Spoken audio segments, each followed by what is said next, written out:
everybody, and welcome to the Eclectic Knitter podcast. My name is Raylene, aka Kumana Knits on Ravelry and on Instagram, but I do not post there very often. I use it to stalk people mostly. You can find show notes for this episode, as always, at theeclecticknitter.com. Episodes are posted to YouTube, iTunes, and a link is posted on the Ravelry boards to the blog. You can also find it on the blog. You can find it in all kinds of places. So, if you are coming back, thank you for coming back. If you are a new viewer, I hope you enjoy this episode. It could potentially be a longer one. It is Thursday, September 7th. So I'm recording a little bit early if I'm on a 2-week schedule, a little bit late if I'm on a 1-week schedule. I don't know what my schedule is right now. We are still in my office. The blinds are closed, so I'm getting really nice light. It's like 5:43 Mountain Standard. And it looks a little bit neater in here. Just slightly neater. Like in this area, it's looking neater because I got these metal wire utility baskets from Wayfair. They were $50 a piece. I got 3 of them. So I put all of my gobstopper balls of self-striping, an entire bin. Which bin? Oh, let's see if we can manage this. That is all nomadic yarns. The one behind it is mostly Scrumptious Pearl with some Yarn Jar Shop, and the last one is has 2 skeins of handspun on top, and then is Lollipop. So I put those in there, which allowed me to clear off both the filing cabinet and the top of that bookshelf and put stuff in these bookshelves over here. So I just kind of shuffle things around. So, yeah, let's see. I have, today, my exercise for the day is to look at the camera and not watch myself. So we'll see how that goes. We will have knitted finished objects, finished objects, knitted whips, and crochet. Spinning whip that I haven't finished the section yet, so I still have fiber and everything on the flyer, so I didn't pull that off. And then under other things, I'm going to talk about a Cal that I'm participating in. I pulled out some of my yarn for that, and I'm going to show that off a bit. And then I ordered my first knit crate in August, and that came, and I was actually going to talk about it the last 2 episodes, I think, but I forgot. So I'm going to talk about that a little bit, and then I wanted to talk about dye lots a little bit, because I had a not so fun, had to spend more money dye lot issue recently. So figured I'd talk about that a little bit, because I know Stranded recently, I think it was recently, she talked about why she alternates every 2 rows when she uses hand-dyed yarn for bigger projects, but really any project where you're using more than 1 skein. And this illustrates that the reason why you alternate very well. So anyway, that may not have been recently. I don't know. I've been watching her stuff from the beginning. It may have been a number of episodes back, but it was recent. Anyway, so I'm going to start with knitting finished objects, because I do have one, and it's super exciting. I used my Marin's pencils that I spun. I showed the spinning finished object last time, and I knit a pair of socks, guys. I knit a pair of socks out of yarn that I spun, and one is slightly smaller. Oh, you can't even tell. Okay, it's not smaller. The cuff is shorter by a little bit, but that's okay. So I knit these. I can't even remember the needle size. I'm a terrible person. I winged it. I cast on 48 stitches on, I think I did a US 3. I want to say a US 3. And I got it's a nice dense yarn. fabric, I guess, would be the technical term. There we go. And it kind of striped, and the yarn did exactly what I wanted it to. I've seen a couple pairs of socks knit with this. This is Marin's Pencils by Three Waters Farms. It is a 85-15 superwash merino nylon blend, and it's been the only superwash merino nylon blend that she's had up for a while, or at least for a while there. So this is for the Three Waters Farms sock along. So I've seen a lot of other pairs of socks knit out of this, and a lot of them had like the colors, and then they would have a big long section of just purple, because the yarn had these sections of these like bright colors, and then it would have a long section of purple with maybe some pink and some gray and a little bit of natural. So I attempted, in my inexperience, to spin half of it, I spun it, and then the second half I attempted, not that I remembered very well, to make it so that the purple sections lined up with these colored sections from the first bobbin, and for the most part it worked out. Like here, there's a purple stripe of just purple, and at the heel there's some just purple, and then these blue sections here is where the blue and green lined up and then alternated. So it started off with one strand blue and the other strand green, and then they switched. So then this strand was blue and this strand was green. But I am incredibly happy with it. I have not tried them on. They have not been washed or blocked either. Well, they're sitting on my sock blockers, but they are not blocked. They have not been washed. They've just been hanging out and looking pretty. So that is my only finished object. This past weekend, as I mentioned last time, was September long weekend. It was Labor Day in Canada as well. So I left on Friday. I live in Saskatoon, Saskatchewan. My parents live an hour south of Winnipeg, Manitoba. My brother and sister-in-law and niece live in Manitoba. And my parents, at the beginning of this year, booked a cabin for this weekend at Clear Lake, Manitoba, which is in Riding Mountain National Park. It's about an hour north of Brandon, Manitoba. And it's a 6-hour drive for me. It's 3 hours for my brother and sister-in-law, and about 3.5 for my parents. Because they don't have to go through Winnipeg. They can bypass it and just go a diagonal. Anyway, the cabin they had booked was not pet friendly, so Cyrus stayed at daycare for the weekend, which he is fine with. And I had a lot of knitting time.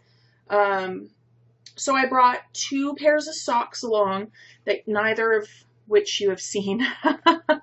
And then I brought my granny square blanket to try to get some work done on that, which worked because my mom crochets and she ran out of stuff. So she was like crocheting granny squares for me all weekend. So these are actually both going to be for the Stranded podcast, Festive Socks knit along.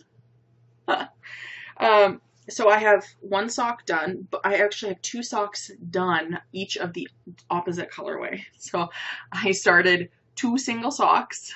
I have finished them. Neither of them have heels though. So this is my first Christmas sock. This is yarn jar out of the Christmas Grouch, which is a Christmas Grinch inspired color. It is not as yellow, I want to say. The fact that it's sunset outside may screw up the colors, so it's a little bit less yellow than that, a lot deeper green. But it does have yellow. I mean, it's the lighter green is like almost a neon, and then there's the darker. So that is, the first sock is done except for the heel. I have not cast on the second sock. So I finished that this weekend, and then I realized, I realized when I was at the toe that I had not brought along a darning needle. So I asked my mom and dad to pick up a darning needle. They were sold out. So I did a 3-needle bind off on the toe. It probably will not focus properly. Come on, focus.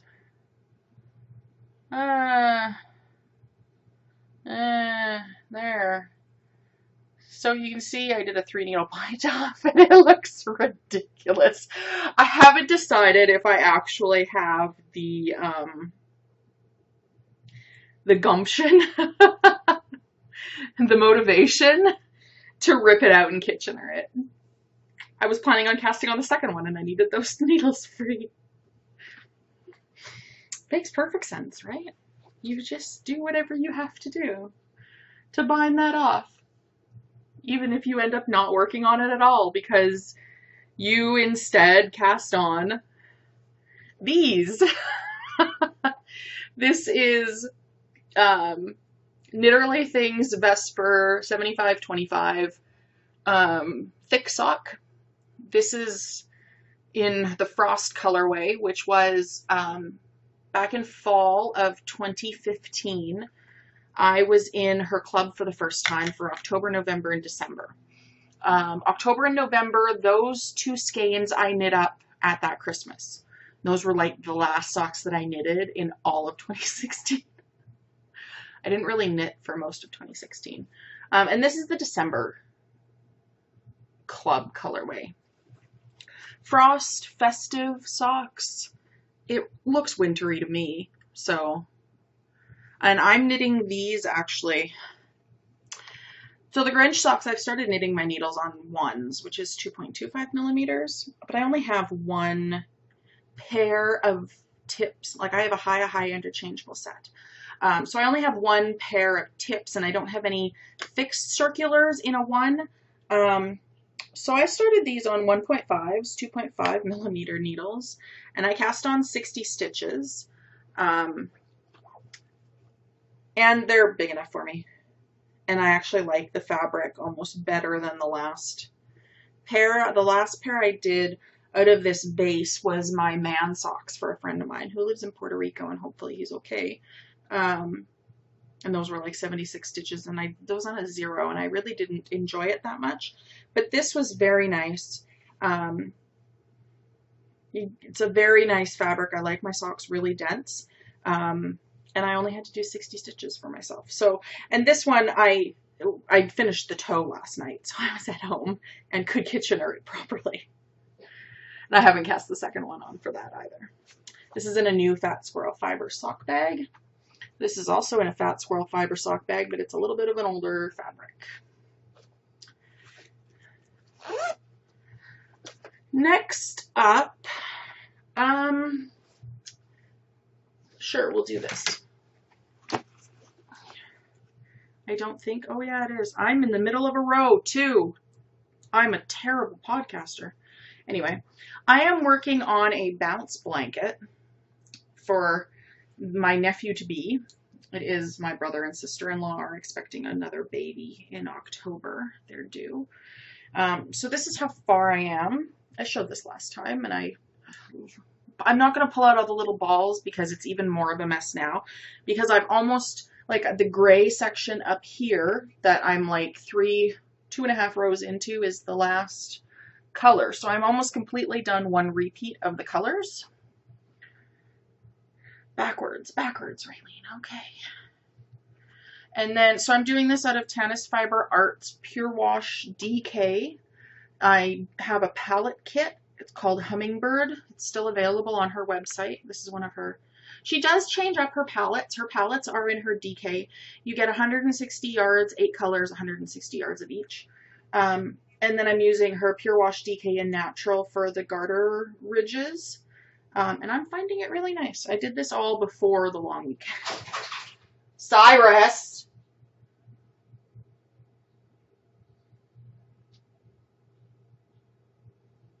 That may not have been him. He's probably sleeping and pouting on the bed. Sorry, honey. Not that he will even get off the bed. Anyway, so I'm really enjoying this. I haven't picked it up since I got back because I got to a part, I'm going to show you in another whip, and that's all I've been working on since I got back, basically. So that is coming along. I would like to have this done by Thanksgiving. And Canadian Thanksgiving is the first Monday in October. So I think that's October 9th this year, which is about a month away. So I want to have this done. Hi, Butthead. Where were you? Were you still on the couch? Cyrus, come here. Hi. Hello. I know. Oh, yeah, you were in the living room. You're feeling a little chilly. I have the air conditioner on in the living room because it was really hot again today, like plus 30. That was the dog burping or having gas. Every morning when he jumps off of the bed, he farts in my face because he's super classy like that. Hey, you're super classy. I know. I know. I'm so busy. But you're okay. Okay. I'm sorry for bugging you. Yeah, I just wanted to say hi, but I'm recording, so you can go now. So my granny square Afghan. I think I have shown this before. This is Tennis Fiber Arts Pure Wash Fingering this time in the natural colorway. I'm using this for the outsides of my squares. This is my pile of middles. So a lot of these my mom crocheted this weekend. Like this one's Nomadic Yarns, Brit Sock, and Amortentia. I did a pair of socks. Here's two. Oh, that came undone. That's not good. That just unwound a little bit. Here's two squares in Lollipop Yarns. That's the heel and toe color for Stardust. And then she got a full blue one before I got back to the speckle. And Nomadic, or Scrumptious Pearl in the Luck of the Irish colorway. Like, I have a whole bunch. I don't remember which ones she all did this weekend. Plus, she used up some mini skeins that, I'm going to leave that one aside. From Kelly from Ethereal Fiber Arts. Ethereal Yarns, maybe. Found out that I love mini skeins because I'm doing this blanket. So she sent me a bunch of minis with an order that I placed. So these are the ones that I still have to do squares out of. It was a lot bigger. I actually reorganized this. I had it in a small bag and I moved it to a slightly bigger bag, and then it still wasn't big enough. So then when I got back, I moved it to this bag and put the mini skeins into a Ziploc, or the skeins that I haven't done any squares in Ziploc so I could keep it kind of organized. So while my mom was crocheting the granny squares, this is a hot mess because I have not woven, there goes the hook, any of my ends, but I have 3 full rows of 8 attached, plus one dangling off the end, because I don't know how many squares it is going to be long or high. I'm just kind of going. And once I'm done, once I think it's big enough, I'm then going to do 2 rounds of crochet of the granny squares in the natural all the way around. So this is using leftovers. Some of this you may recognize, some of it you may not. I know I have gone through at one point all of the colors and everything that I was using, and so a lot of the stuff that's in here is stuff that I would have listed there, but I have no idea which podcast episode that was. So I have a bunch of ends to weave in. I wanted to get a good amount of work done on this, so I did. That was one of the reasons why I brought it, and that was also the reason why I only brought like socks otherwise, because I wanted to get work done on this. Figured it was a good opportunity. This thing is getting quite big to hold in my lap, but so I'm really enjoying that right now. I will pick up my crochet hook after the fact. And the last whip that I have is gigantic because I am a big person. Oh yeah, that needs to be fixed up. Okay. So I started for Mad May, which is obviously in May, and is a Madeline Tosh organized. It's organized in one of the Madeline Tosh groups. I started a flax sweater out of vintage Madeline Tosh Vintage in the Steam Age colorway, which is a discontinued colorway, I'm sorry to say. I finished the body right before I left. I did not quite do the body as long as it was supposed to be. They say go 18.5 inches and then do 1.5 inches of ribbing. No, 19.5 inches and then 1.5 inches of ribbing. I did about 18 inches and then I did 2 inches of ribbing. And then I picked up and started knitting the sleeve when I got back. And at this point, the sleeve is like till here on me. And it's about this much too big. I hate doing sleeves. It has everything to do with the grading. And everybody, a bunch of people have talked about this when they grade a sweater up. Not all of your measurements will increase by the percent that they're increasing the sweater size by. Does that make sense? So they assume, or what the charts or standards assume, is that when you have a bigger bust, you have a bigger wrist. Which is not the case. My wrists are quite small. Like when I buy a watch, I have to get links taken out of the watch or it like moves constantly, like it dangles. It feels like it's dangling. And I want the watch face here, and it'll always be here because the weight of the watch will just, and it's super loose, like I can fit 2 fingers in between my wrist and the watch band. So when maybe I can like janky kind of put this sweater on or put the arm on. Maybe. Like I feel like it's that much too big. And it's going to grow yet. I knit a Graham cardigan out of this base. And yeah, that was for, I think, 16.25 stitches per 4 inches. And I knit it on a US 6. And when I blocked it, it was perfect for gauge. This is supposed to be 16 stitches per 4 inches. So 4 stitches per inch. And on 6s, my gauge right now is about 4.5 stitches per inch. And it will, like it's superwash, it will grow out that 1/2 inch per 4 inches, or 1/2 stitch per 4 inches. My inches and stitches are getting all mixed up. So it will loosen slightly, and it feels too big. And I don't know, I can't decide if I, like, in order to make it so that it's not all floofy, because I all of a sudden decrease a whole bunch, I have to like rip back a ways. And I've done the decreases for the arm, and I'm supposed to like knit until it reaches 19.5 inches. And I have 19.5 inches is going to bring it like halfway down my arm and hand, and then I'm supposed to knit 1.5 inches of ribbing. Yeah, right. So I'm almost to the point actually where I'm going to do the ribbing, and I don't want it to be poofy. I don't know. I'm not sure what to do. I'm thinking of just finishing it and seeing how it wears once it's washed. And then I can always rip back and redo it later if I need to. Otherwise, it is a little bit tight right now. Like my bust size is, I think, 60 inches. So it is a little bit tight, but it will, like I said, it's going to grow a little bit. And when I block it, I'm going to hand wash it.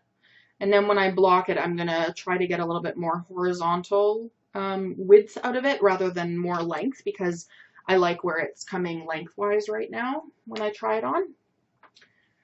So that is, I want to get that done because Madeline Tosh is having a sweater cal right now, a fall sweater cal.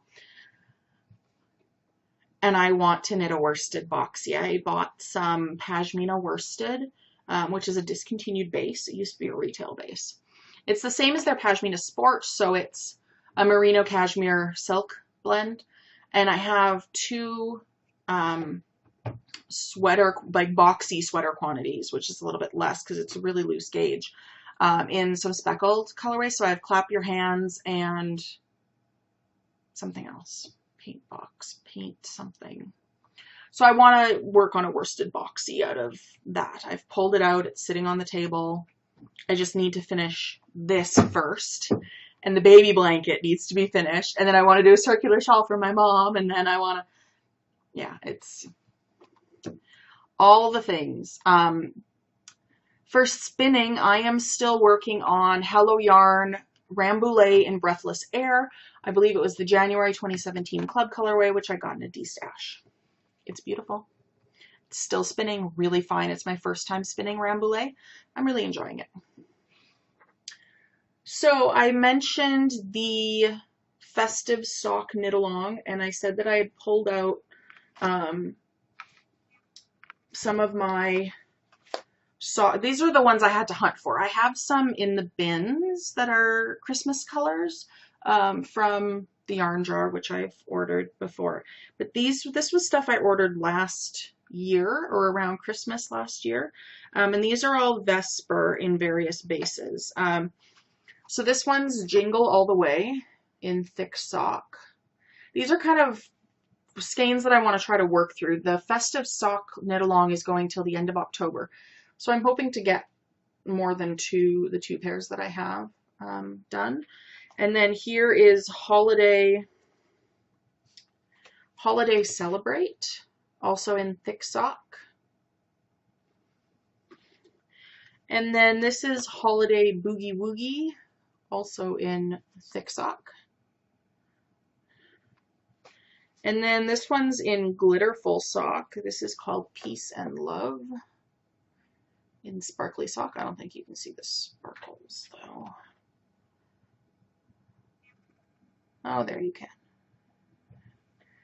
And then this is Twinkle Lights, also in glitter sock.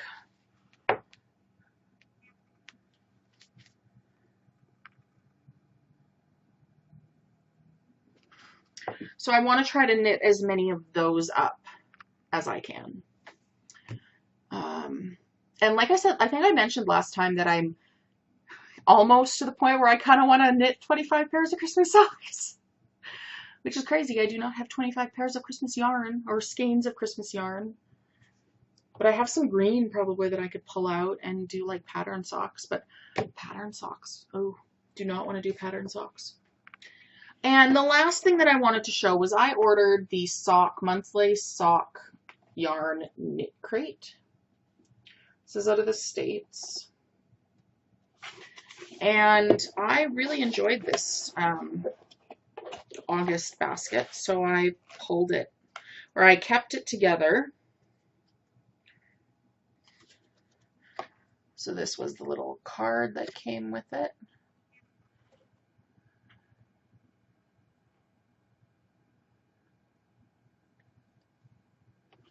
Mail this card with your completed items to Knit Crate's Charity of the Year butterfly boxes. And then they give you this card, and on the back it lists what's inside and bonus codes and the total retail value of the box is. So for this one you got yarn by Utopia Fiber Shop in one of two colors, either Maple Bloom or Swallowtail. There was a pattern by Catherine Ashley Wright, which you download. They give you a link to it. And then there's donut stitch markers. And then some bonus codes for $5 off, like an order at Utopia Fiber Shop and stuff like that. So the yarn that I got the Swallowtail colorway, and I absolutely love this. It's got browns and grays and blues. I'm going to knit socks out of this. It will not be the patterned socks. It is her Kickapoo sock. 80% superwash merino, 20% nylon, 420 yards to 4 ounces. And then the stitch markers came in a little bag.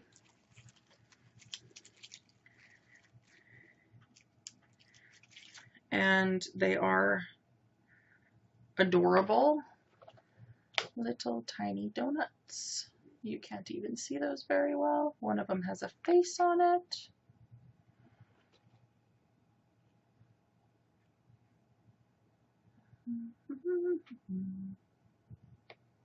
So yeah, there were these. Some of them has sprinkles. Anyway.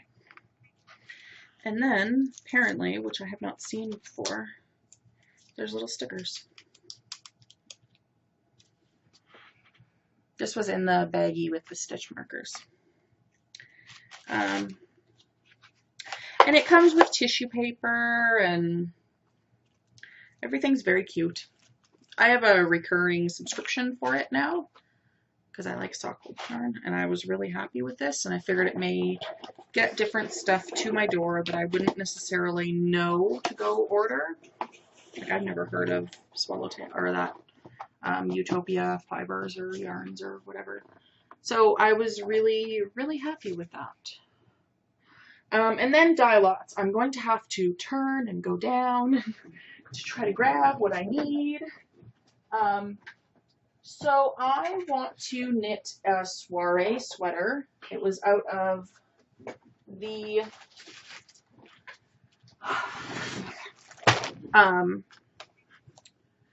it was out of Pom Pom Quarterly, the one that was released in spring. It's winter. They released some quarterly. Pom Pom Quarterly. Duh. Stranded Dye Works knit one out of her base in the Shiner, like it's a purpley, grey, mauvey kind of color. So I found enough skeins of Skinny Dip by Hedgehog Fibers. Oh, it is a lot more green than that. This is gonna, I don't know if we will be able to really see the difference. And then they only had, like, it's a fingering weight and a mohair lace weight held together.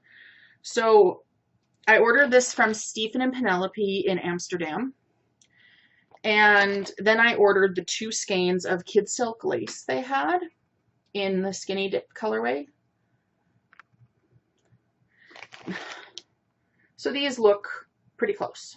They are way more green than this. They are way more green. Then, because Eat Sleep Knit had 2 skeins of this in Skinny Dip as well. So I ordered it. Oh yeah, you can tell the difference. So this one's a really darker green and this one's very blue. It is a much more noticeable difference in person. To the point where even these are very green as well. You can kind of see, and these are very blue. So even like holding these double, I don't know how well. Like, I feel like you'd always be able to see the difference in striping. Even if I was to have 1 skein of this with 1 skein of this and 1 skein of this. Like, even if I was to stripe it so that the mohairs were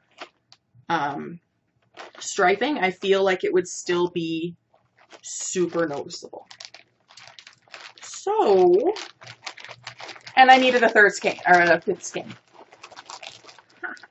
Because we can't have anything easy, can we? So I went shopping around for 3 more skeins of this. And I emailed a company. I do not remember the name of said company, but I'm thinking I can maybe find it if I go to my email, because I know exactly where that email is. Aren't I smart? Da, da, da, da. Nope, that's not it. Okay, so I ordered from Yarn Scout.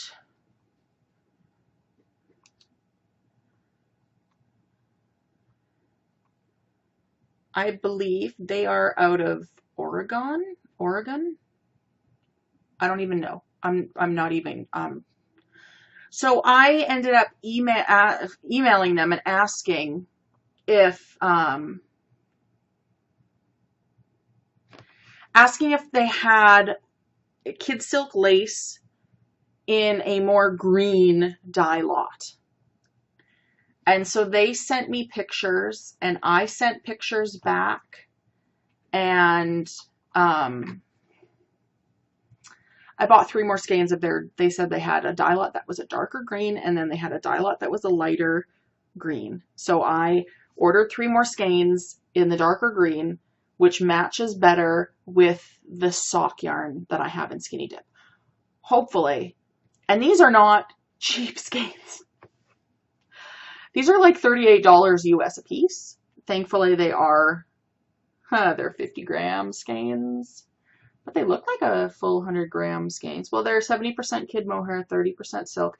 It is 420 meters per 50 grams. So you get the same, almost the same yardage for these 50 gram skeins as you do with a 100 gram skein of fingering weight. And this is, I haven't worked with mohair in years.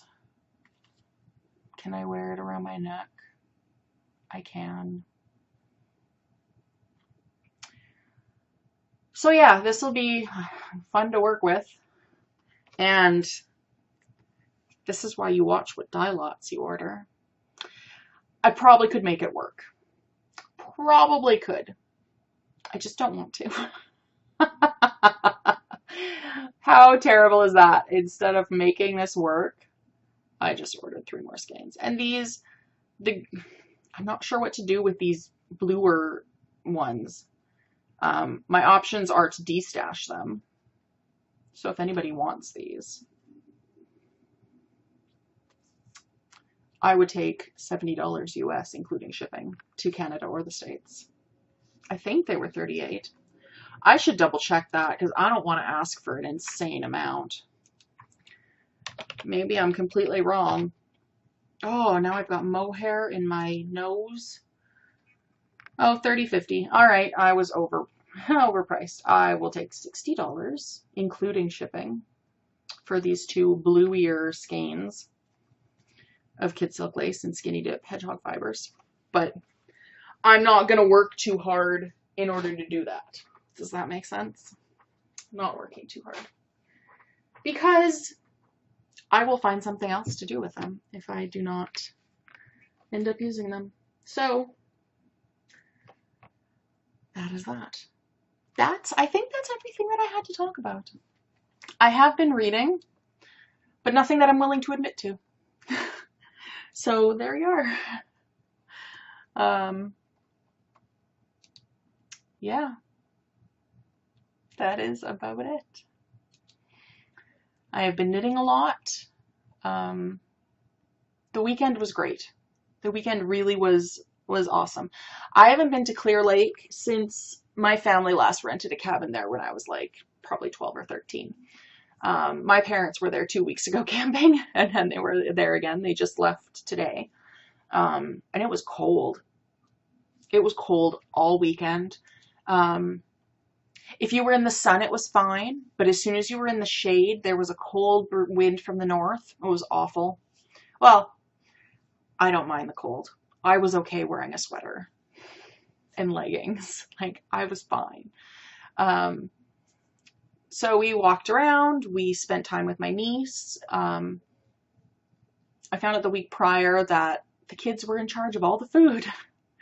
So I brought a 5-pound brisket, and my dad has a small Traeger smoker that he brings camping. That's the only barbecues he has now. He has a big Traeger at home, and he's got this smaller Traeger that they bring barbecuing. So we smoked brisket for the first time, which was so good. I found this recipe online for a coffee-based rub for ribs and beef on the barbecue. And it had coffee and brown sugar and paprika, and I used smoked paprika instead. And then it had cayenne pepper, and I used chipotle powder, and then onion powder, garlic powder, black pepper, salt, and cocoa, like cocoa for baking a cake, a chocolate cake. And you couldn't taste the coffee.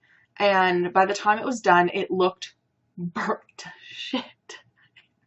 But it didn't taste burnt. And that's why you smoke it for like we smoked it till it hit 160, and then we took it out and wrapped it in foil and put water in there, and then up to the temperature and smoked it and cooked it until it hit 204. And you could see a very visible red ring of smoke penetration on the outside. And then the rub was very, very dark black. But like I said, it didn't taste burnt. It was actually really, really good. And I have a feeling we may do something like that again. And then I brought sandwiches, and we did sandwiches one day for lunch. And then we did a wiener roast one night, and Mom made gluten-free waffles Monday morning, and then I drove home, picked up the dog. He was like, "No, Mom, I live at daycare now. I'm a daycare dog." And he was really good, so no issues there. I took Tuesday off as well and just hung around the house and cleaned up and tried to ignore the fact that I had to go to work on Wednesday. But yeah, if I feel like I have enough content, I will maybe start recording weekly. It all depends. I often feel like I should record every 2 weeks because I don't have content, and then I'm like, well, I could always find content. And I mean, I'm already at 41 minutes today, so obviously I had stuff to talk about. If I get a lot of knitting done, if I get, a sweater finished and some other stuff done, I will probably record in a week again. So yeah, I hope you are enjoying everything that you're working on. Thanks for sticking around, and I will talk to you soon. Bye. If I can find my mouse button to click the stop button.